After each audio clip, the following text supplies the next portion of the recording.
Outdoor activities? Check. Beautiful, diverse plant life? Check and check.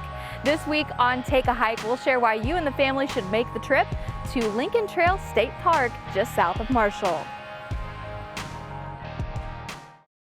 Take a Hike on WEIU is supported by Rural King, America's farm and home store, camping supplies, kayaks, fishing and pet supplies, and more. Find your store and more information regarding Rural King at ruralking.com.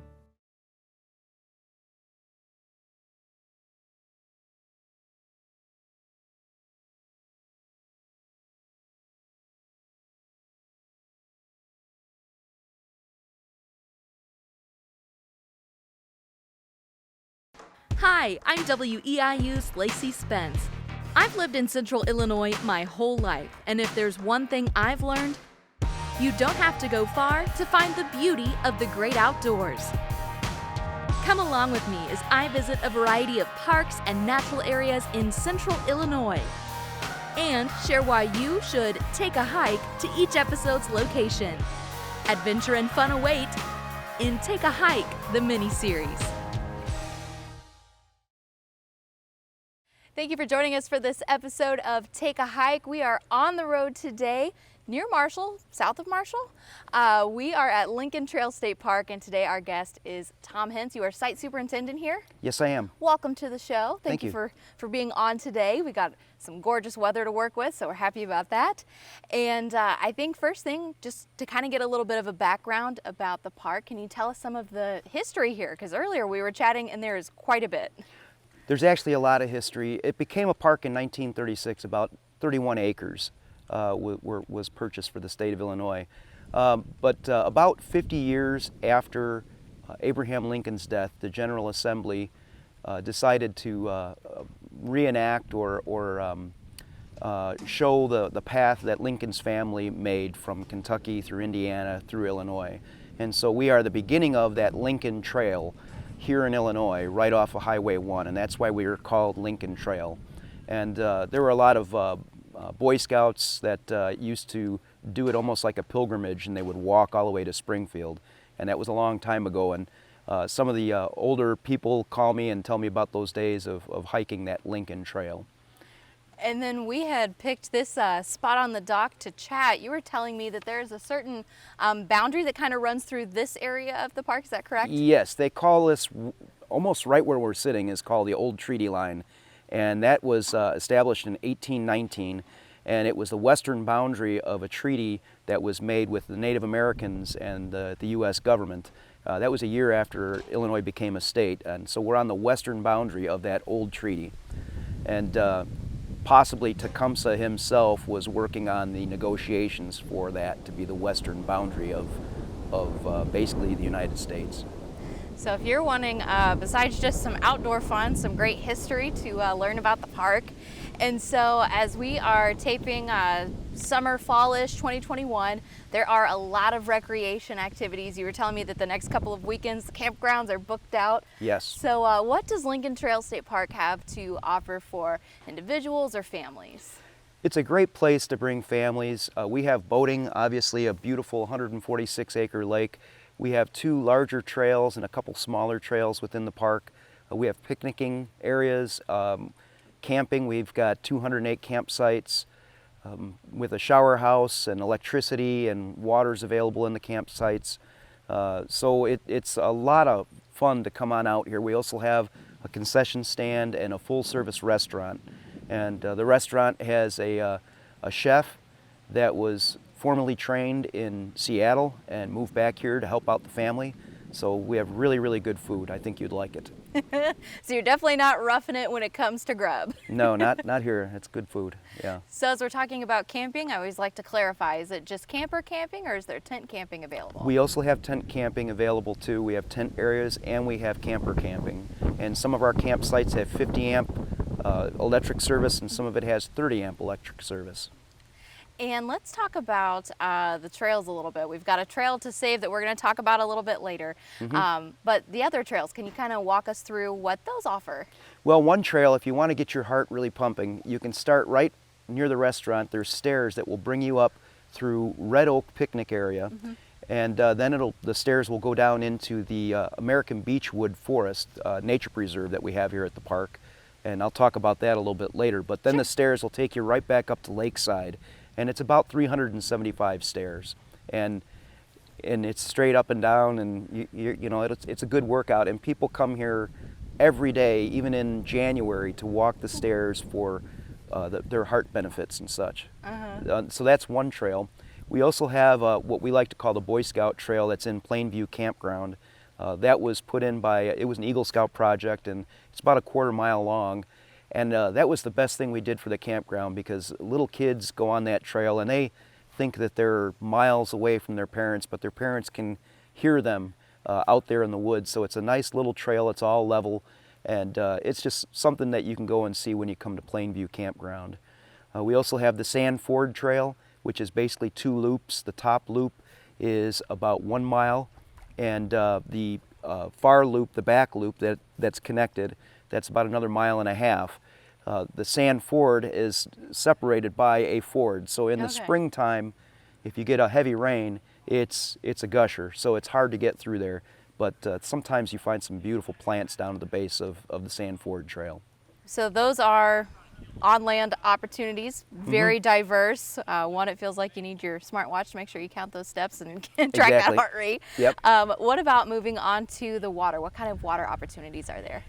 Well, we have boats that are for rent at the concession stand. We also have kayaks and canoes that are for rent at the concession stand. It's free to come out here to bring your boat and launch into the lake. You can fish here. You have to have a fishing license, but there's no launching fee. And you can bring your own kayak here. You don't have to have a license or a sticker for a kayak. And it's a nice, quiet lake, too, where it's a 9.9 motor limit, so you're not going to be run over by big boats and jet skis and stuff. So kayaking the lake here is just really peaceful, and the bird life and the plant life on the shores is just beautiful. And you were telling me earlier that there's no just like swimming for the average person, but there are people who are allowed to traverse this lake and swim it. Can you talk about that? Well, we do have a special program that's for triathletes and also for open water swimmers. Usually, when the water's not really cold. Yeah.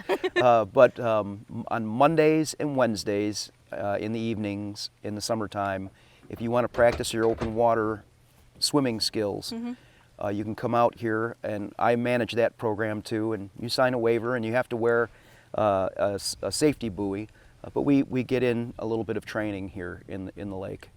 That's incredible. And then there's one more piece of equipment that's out here on the dock that I don't want to glance over, and it's a water bike. Yeah, there's 2 water bikes. Yeah, those are for rent from the concession stand, and I've never personally used one, but I've seen other people use it. It looks like a lot of fun. You're on 2 little pontoons, and you're biking. You're pedaling a bike, and I've seen people just go across the lake doing that. It looks really neat. And speaking of bike, any of these trails, are they able to be traversed by either bike or horseback? Well, no horses are allowed in the park at all. A lot of people like to do road biking around the 5-mile loop of the park itself. It's a really great park for that. There's some really killer hills here that a lot of people really enjoy. We also have, we'll talk about another trail later, but the Airstrip Trail. You can bring a mountain bike on that as well, and it's not a lot of hills, so it's not a mountain bike trail that requires a lot of skill, but it's a good way to see the whole Airstrip Trail. Definitely. And you were mentioning earlier that there's a lot of good plant and wildlife to check out while you're here. Let's talk about the wildlife a little bit. Is there anything that really piques your interest that folks should keep their eyes peeled for? Well, there's really not too many places in southeast central Illinois where you can find the amount of bird life that you see at Lincoln Trail State Park. We have bald eagles here all over the place in the park, and just a few minutes ago I saw a kingfisher fly across. And in the springtime, there are so many warblers, spring warblers, that come here on their migration going north. So this is a great spot for bird watching. That's just fantastic to see too. There's also some endangered species that live here in the park. The Jefferson salamander, It is only found in Clark County and Edgar County in the state of Illinois, and we've got a bumper crop of Jefferson salamanders, and there are a lot of biologists that are studying the lifestyle of that little salamander. It's kind of interesting. And a lot of fishing opportunities, you were telling me. Yes. What's the best to catch out here? The red ear sunfish people love, and you can catch big red ear sunfish and crappie and bluegill too. There are a lot of big bass. I've been on the fisheries boat before where they were shocking up and doing their surveys of the bass. So there are gigantic bass that are found even around the dam. So there's some great fishing here. It's a lot of fun, and it's quiet, and people really love to come out here and fish. What would you say is the busiest time of year for Lincoln Trail?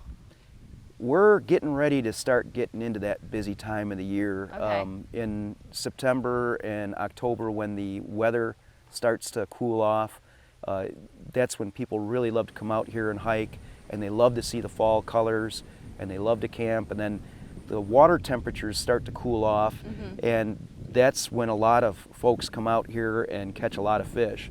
They do in the early spring too, and early spring, April through early June, this park is really active and really busy, and beautiful wildflowers everywhere. And so just throughout the year in general, what type of maybe programs or events should people kind of mark in their calendar ahead of time? We do have a kids fishing rally that is usually in June, mid-June. I don't know the date of it coming up this year, but last year I think we had 55 kids come out. And there's a lot of people from the community here in Marshall that donate a ton of things, lures, fishing poles, and all kinds of stuff.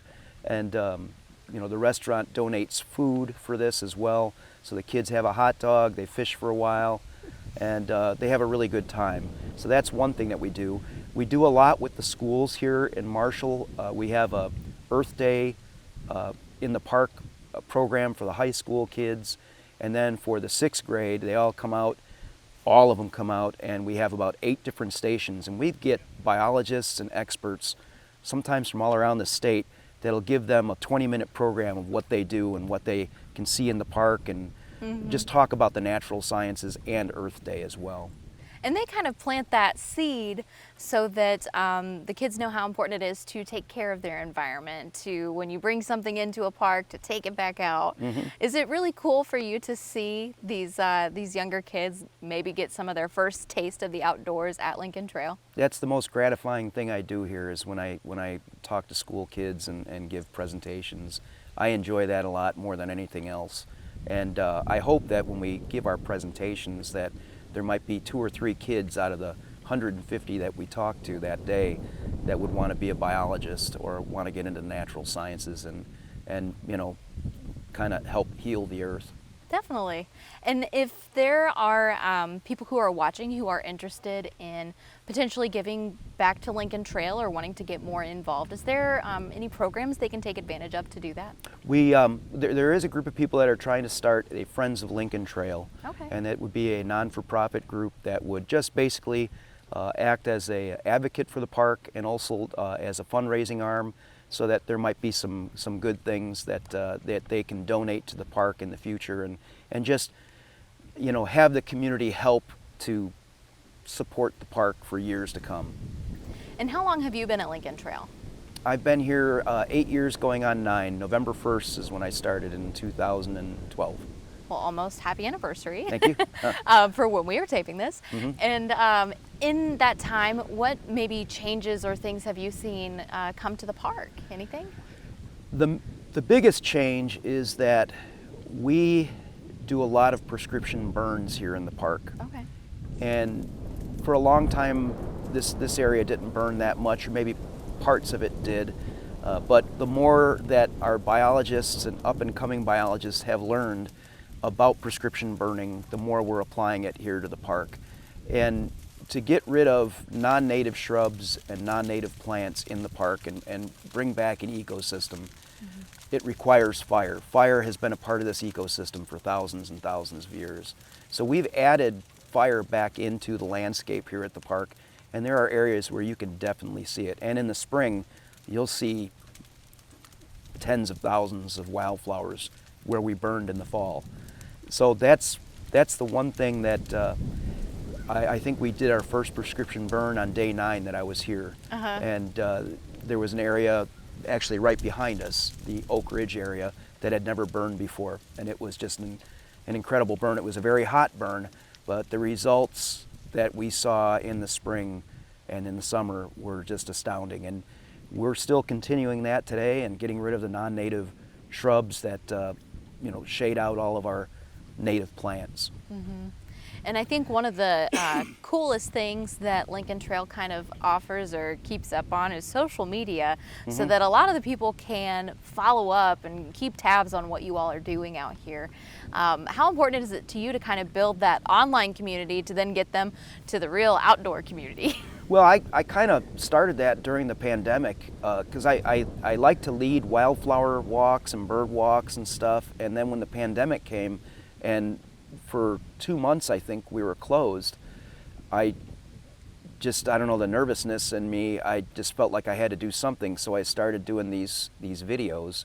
And I have a cousin that works for the movie industry in California, and he started giving me tips and started telling me different things I needed to do. And then it just took off from there, and it's just a lot of fun to do that. You know, it's like a 2-minute video, and people will get a little bit more informed. And if they can share that, some of the videos that we put on the Facebook page, people see in Canada and in other countries, in Japan and places like that. So it's interesting so that everybody can see how nice Lincoln Trail is.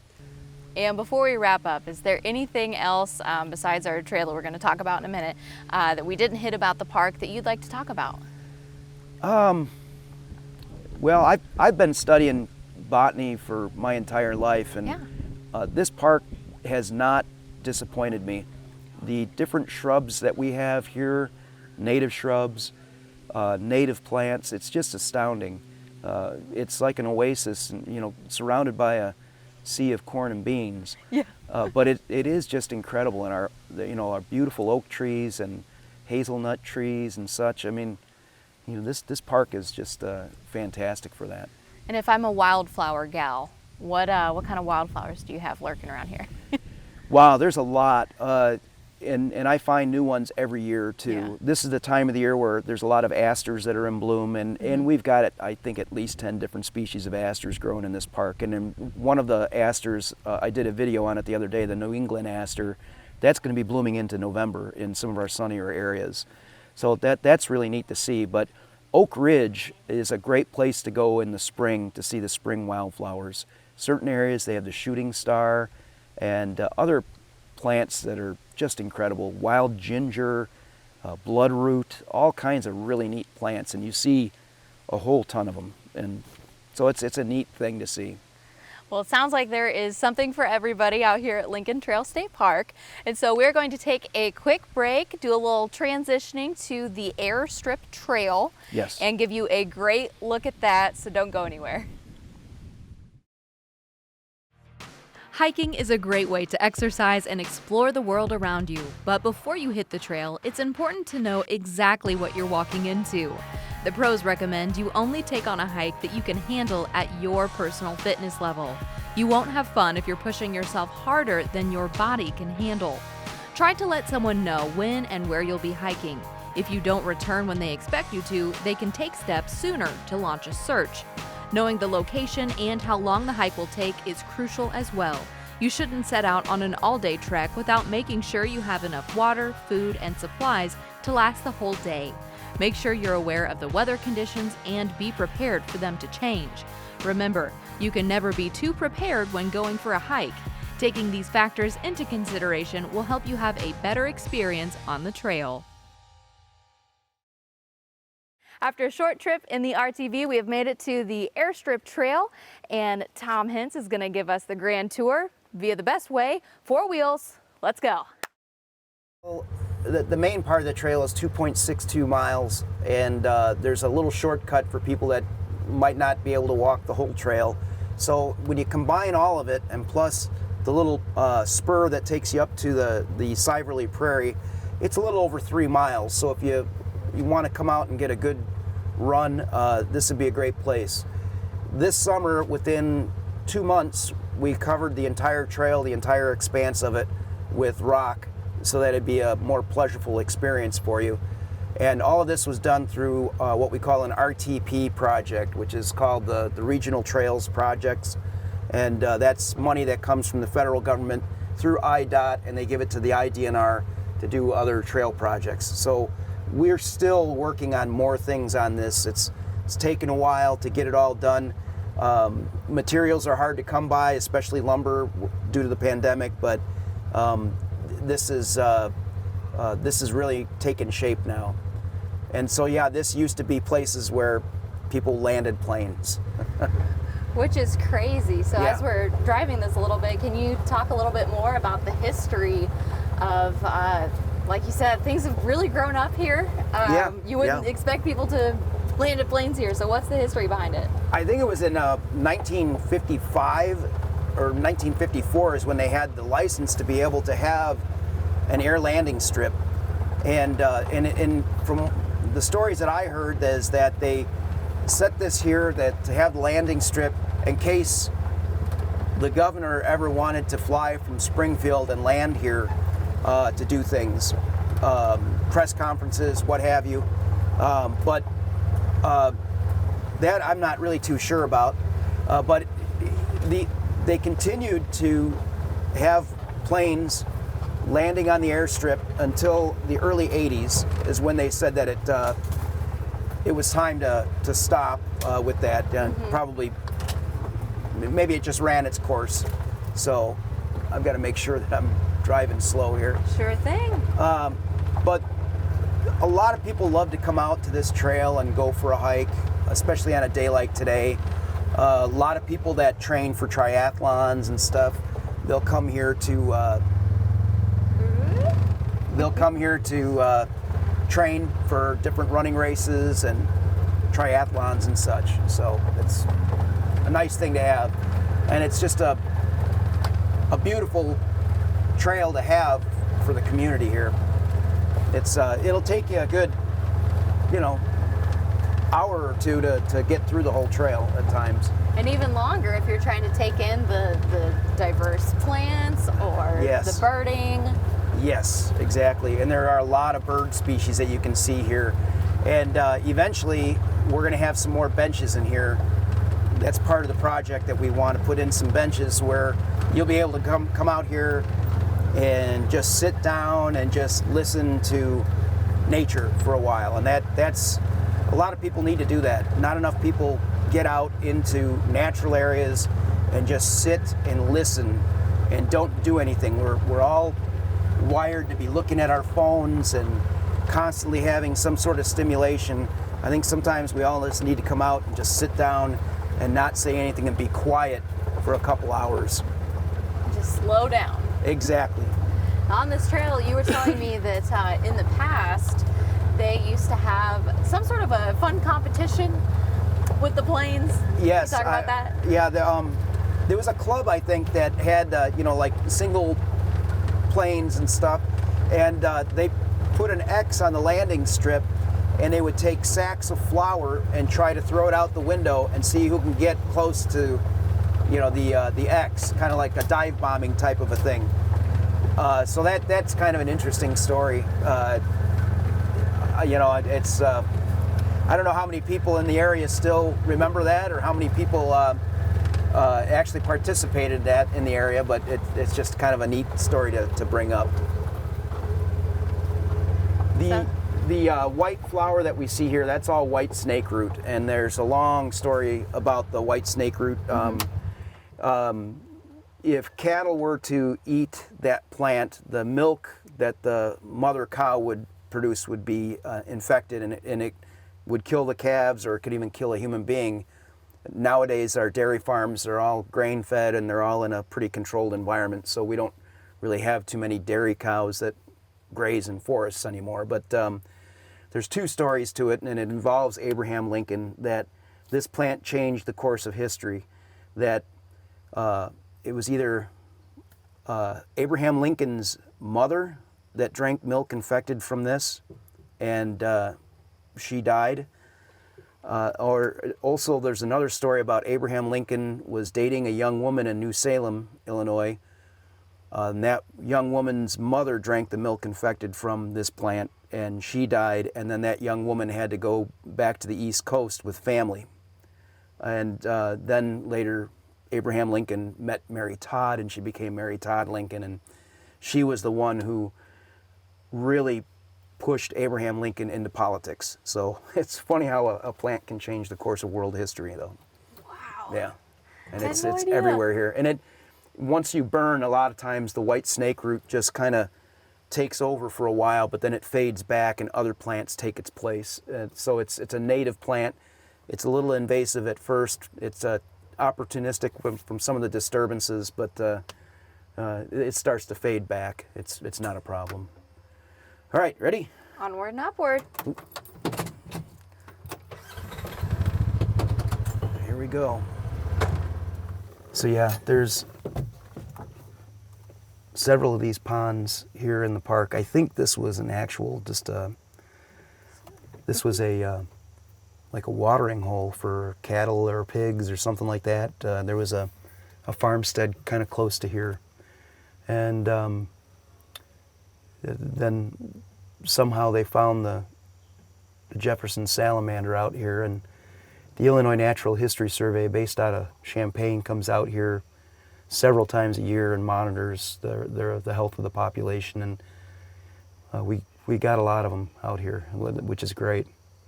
And again, only 2 counties in the state of Illinois has them recorded, and we're one of them.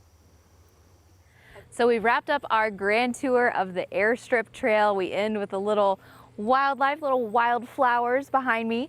And we want to thank Tom Hintz for the grand tour of Lincoln Trail today. We hope you'll join us for our next episode of Take a Hike.